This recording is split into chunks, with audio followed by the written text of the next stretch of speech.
안녕하세요. 30대 후반의 여자입니다. 끝나지 않을 것 같았던 명절이 끝이 났네요. 추석 잘 보내고 오셨나요? 저는 벌써 올해가 결혼 9년 차였기 때문에 명절을 시댁에서 먼저 보내야 한다는 것쯤은 너무나 익숙한 편이었습니다. 이남 3녀 중에서 차남인 우리 남편은 결혼하지 않고 싱글로 살고 있는 아주버님을 대신해서 이 집안의 장남 노릇을 하고 있었고, 저는 그 옆에서 팔자에도 없는 맏며느리 노릇을 덩달아 하며 시집을 오고 가던 사람이었어요. 그냥 결혼하면서부터 이렇게 사는 게 너무 당연했기 때문에 그 사이 한 번도 힘들다고 토를 달거나 남편한테 쓴소리를 한 적도 없습니다. 우리 남편이 아니면 혼자 사는 불쌍한 아주버님을 매번 명절마다 북적대는 가족들 틈에 데려와야 하는 게 아니냐면서 시어머니가 하도 큰아드니 걱정만 늘어져라 하셨는지라 제가 거기에 감히 내 남편이 더 불쌍하지 않냐는 말 한마디를 할 수가 없었죠. 저도 참고 남편도 참고 살다 보니 시부모님도 우리 남편을 맏아들로 거의 바꿔서 생각을 하기 시작했고, 뭐 그렇게 제가 9년째 이 집안의 제사를 책임지고 있게 되었네요. 제가 맏며느리로 군림을 하고 있는 저희 시댁은 지방에서도 정말 총구석에 들어가 있는 집입니다. 그나마 시어머니가 밭일을 하면서 시장에 내다 팔던 돈으로 자식들을 건설시켰다고 하시고, 시아버지는 젊은 적부터 무능함의 극치였다고 해요. 그 소리를 저는 남편을 통해서 그 입으로 직접 전해 들었고요. 하도 시아버지가 가장 노릇을 못하니 시어머니가 자식들 공부를 악바리처럼 시켜가며 어떻게든 경제적으로 독립을 할 수 있게끔 가르치셨다고 합니다. 그런데 이놈의 자식들은 제 남편을 빼놓곤 아무도 제대로 머리를 쓰거나 굴려볼 생각을 하지 못했고, 결국 대학이며 멀쩡한 직장에 취직을 한 건 제 남편 하나뿐이었습니다. 그 길로 남편은 서울에서 완전히 자리를 잡았고, 그 아주버님이나 새 시누이들은 지 오빠 콩고물을 얻어먹겠다고 서울로 따라 이사를 왔어요.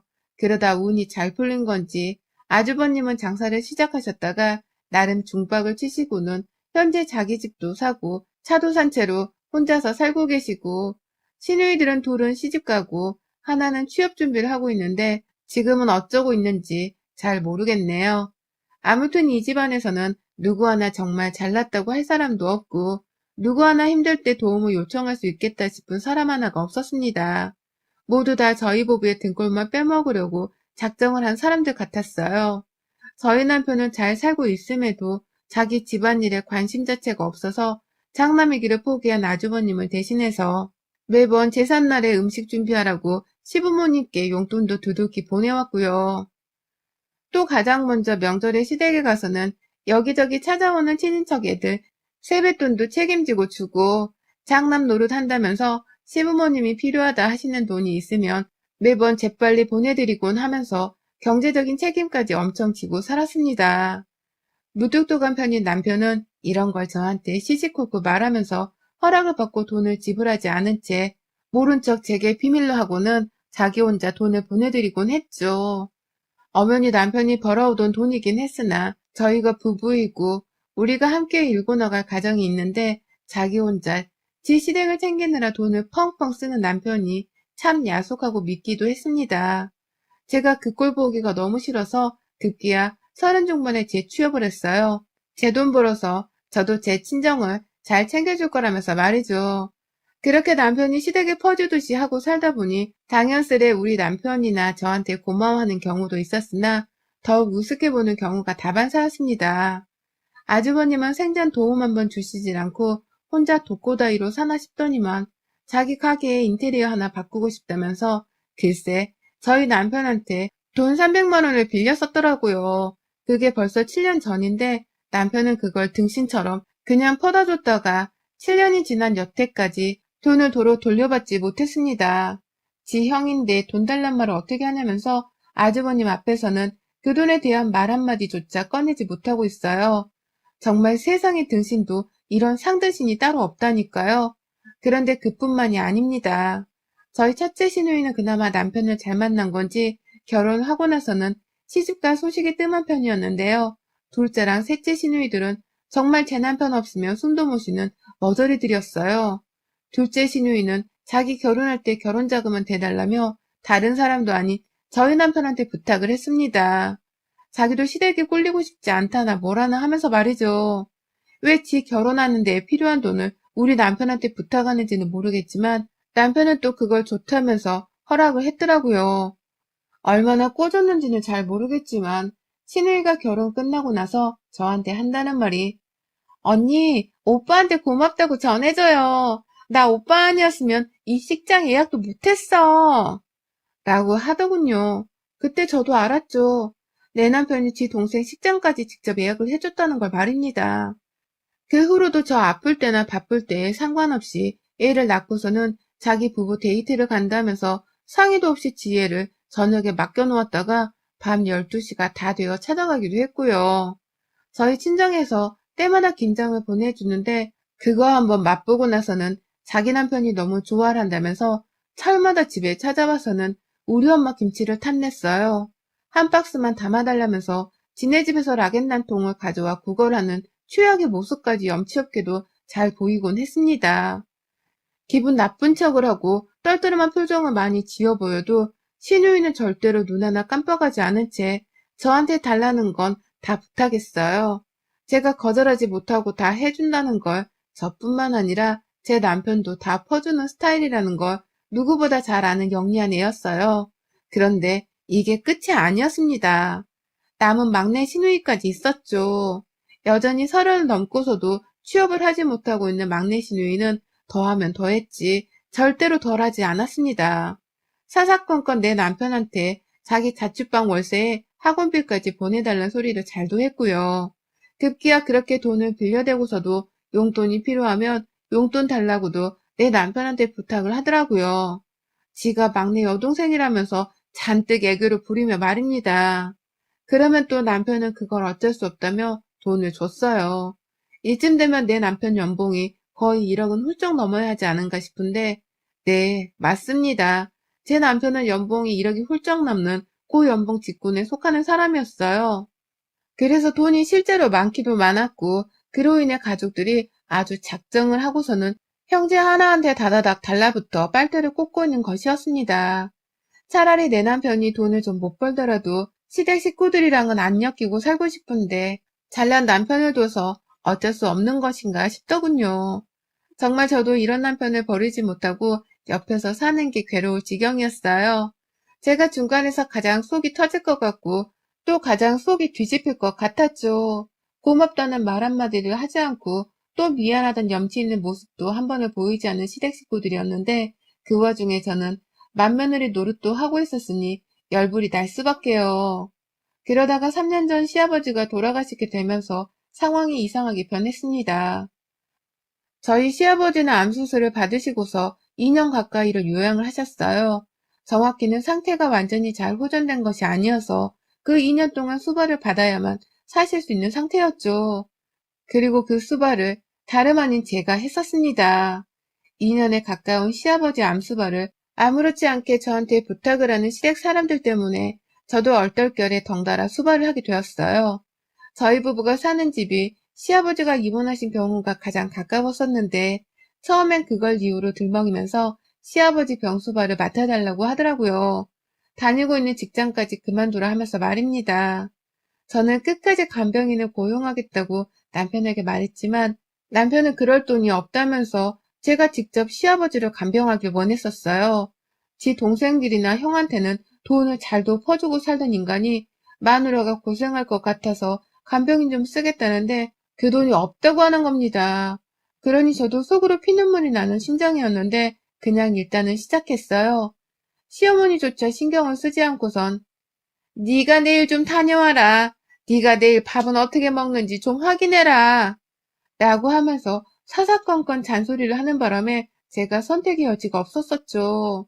그렇게 병실에 들어가 보면 가족들은 아무도 시아버지를 잘 찾아오지도 않았고 정말 저 하나뿐이었어요. 그러니 저도 사람인지라 그리 외롭게 병실에 누워 계시는 시아버지가 너무 불쌍하고 안쓰러워 차츰 병간호를 자처하게 되었습니다. 저도 애가 있고 당시 직장을 완전히 그만둔 게 아니어서 정말 힘들었는데 결국 이러다 내 새끼조차 제대로 돌보지 못하게 될 것 같아서 남편의 말대로 직장을 그만두고서는 간병과 육아만 병행하며 살았어요. 그 와중에도 남편은 지 아버지 수발을 돕겠다고 하기는커녕 자기 밥은 알아서 챙겨 먹을 테니 병원 일에만 신경을 쓰라며 저를 사지로 몰아냈고요. 그런데도 저는 등신처럼 그걸 알겠다고 하면서 버텼습니다. 다른 형제들은 다 경제적으로 여유가 없으니 우리 부부한테 아버님 수발을 기대는 것일 거라는 체념을 하면서 말이죠. 그냥 말 그대로 혼자 정신승리를 하면서 그 힘들던 시기를 버텼어요. 그러다 아버님이 돌아가시게 되면서는 남은 가족들도 제 눈치가 보이는 건지 더 이상 저희 부부를 예전처럼 찾지 않았죠. 돈 빌려달란 연락도 뜸해졌고 시어머니는 명절에 시댁이 내려가게 되면 예전보다 덜 저를 부려먹겠다는 듯 잔소리를 덜 하셨어요. 막내 시누이도 시어머니한테서 잔소리를 들은 건지 더 이상 지 학원비까지 내달란 소리를 염치 없게 하지 않았고요. 그렇게 겨우 있나 싶었는데 이게 무슨 날벼락인지 이번 추석 전에 시어머니가 할 말이 있다면서 일주일이나 먼저 시댁에 내려와 주면 안 되겠냐며 연락이 오셨어요. 저는 남편이랑 같이 차를 타고 이동을 해야 하기 때문에 당연히 안 된다고 먼저 거절을 하긴 했습니다. 애 학교 일정도 있어서 제가 함부로 연휴 일정을 바꿀 수 없다며 말이죠. 처음에 알겠다고 하고는 전화를 끊으신 시어머니셨는데 아니 글쎄 다음날 저희 집에 있는 서울로 직접 올라오실지 뭐예요. 바로 전날 전화통화를 했을 때는 한마디도 안 하셨는데 말입니다. 갑자기 찾아와서는 같이 서울에서 지내다가 시골집으로 명절을 보내러 내려가고 싶다며 말씀을 하니까 저도 불편했지만 어쩔 수 없으니 그러자고 했습니다. 그러나 시어머니는 저희 집에서 지내는 그 일주일가량의 추석 전 시간 동안 저는 정말 지옥을 경험했습니다. 지금도 그 후유증이 상당하고요. 글쎄 집에 있는 저를 붙잡고 시어머니가 둘째 날 아침부터 그러시는 거예요. 자기가 유방암이라고 말입니다. 너무 안타까운 소식이었고 그래서 저도 충분히 어머님이 불안해하거나 속상해하는 그 심정을 알 것도 같았어요. 그런데 말이 좀 이상했어요. 자기가 유방암이라는 말을 저한테 거듭 강조를 하더니만 지금 당장 수술을 받고서 입원을 해야 하는데 간병을 해달라 하는 겁니다. 자식을 5이나 두신 분이 저한테 말이죠. 갑자기 불현듯 몇 년 전에 2년간 혼자서 외롭고 처절하게 시아버지 병간호를 했던 것이 생각이 나면서 순간 화가 나려 하더라고요. 화나는 건 둘째치고 이번만큼은 또다시 혼자 고생할 일을 만들지 않겠다면서 생각을 고쳐먹으려고도 했죠. 그래서 어머님께 말씀을 드렸어요. 남편한테 먼저 말씀하신 거죠? 아가씨랑 아주버님도 알고 계시는 거죠? 라고 말이죠. 그런데 어머님이 뭘 하시는 줄 아세요? 이미 첫째 시누이는 알고 있고 서울에 와서 암검사를 받을 때에도 첫째 시누이가 동행을 했으며 첫째 시누이 집에서 하루를 잤다고 하더군요. 그런데 수술을 받고 간병을 하는 것까진 첫째 시누이한테 부탁을 하기 싫다면서 저한테 찾아오신 겁니다.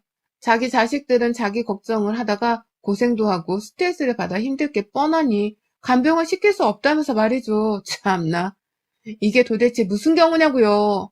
자식들이 힘들고 고생할 건 걱정이 되면서 며느리가 힘들고 고생할 건 생각이 들지 않는다는 말과 다를 게 뭐냔 말입니다. 순간 저도 욱해서 그럼 저는요? 저도 고생하고 힘든데요, 어머님. 저 시아버지 때도 저 혼자 2년간 수발한 거 잊으셨어요? 저 혼자 힘들게 했던 거. 라고 말씀을 드렸더니만 어머님이 그러시더라고요. 그래, 네가 며느리니까 그건 해야 했지. 네 남편이 가장 돈도 잘 벌고 네가 맏며느리니까 네가 했어야 할 일이고 라고 말이죠. 이 말을 아주 뻔뻔하게 하고는 제 시선을 자연스레 피하시는데 본인도 그리 떳떳하지 못한 걸 안다는 걸 직감했습니다. 그런데도 저한테 뻔뻔하게 자기 유방암 수술에 입원 후까지 옆에서 간병을 해달라 부탁하는 꼴이 우스웠죠. 하지만 더 큰 분노는 그 후에 찾아왔어요. 남편에게 어머님의 유방암 진단과 수술에 대해서 말을 했는데 남편이 그러더라고요. 그럼 당신이 해야지. 우리 중에 누가 해 그걸. 라고 말입니다. 그러고도 자기도 좀 잔인했다 싶었는지 그러니까 내 말은 당신이 집에서 쉬는데 당신이 제격이라는 거지. 라면서 한마디를 더 덧붙이더라고요. 당연히 제가 해야 할 일인 거라는 말에는 변함이 없었고요. 저도 아이가 있고 제 부모님도 요즘 나이가 드셨다고 크고 작은 병치레를 자주 하셨던 바람에 제 정신도 온전치 못했습니다. 그럼에도 하나를 꼭 챙겨야 한다면 저는 당연히 제가 제 몸 아파 낳은 제 자식이나 제 부모님은 챙길 것이고요. 그런데 뜬금없이 집으로 찾아오셔서는 자기가 유방암에 걸렸다는 말을 실토하듯이 뱉어내시고는 병간호를 당연스레 맡아달라고 하시니 미칠 노릇이었죠. 게다가 저랑 같이 집에서 가정주부로 살고 있는 첫째 시누이도 이미 어머님의 병을 알고 있다는데 어째 한번 이런 부탁을 할 때 먼저 전화를 해서는 자기 엄마를 잘 부탁한다는 양해를 구할 생각도 못하고 있는 건지. 정말 철딱서니가 없는 건 둘째치고 이런 염치 없는 사람들이 하나같이 내 시댁 식구란 생각에 진절머리가 날 지경이었습니다. 정말로 이러다가는 이제 더 이상 직장을 다니지도 않고 있고 집에서 가정주부로 살고 있는 제가 딱 시어머니 병간호까지 하게 생겼더라고요.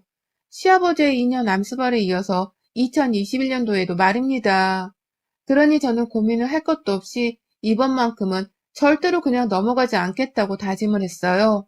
그 와중에 저희 집에서 며칠 더 묵으면서 자기 수술 날짜가 다 와가는데 빨리 결정을 하라고 보채는 것도 모자라 안부 연락조차 한 번을 제대로 하지 않고 지내던 큰 아주버님에 이어서 둘째 시누이 그리고 막내 시누이까지 다 같이 작정을 한 듯이 저한테 전화를 해서는 자기 엄마를 잘 부탁한다고 미리 밑작업을 하던 인사를 건네는데요.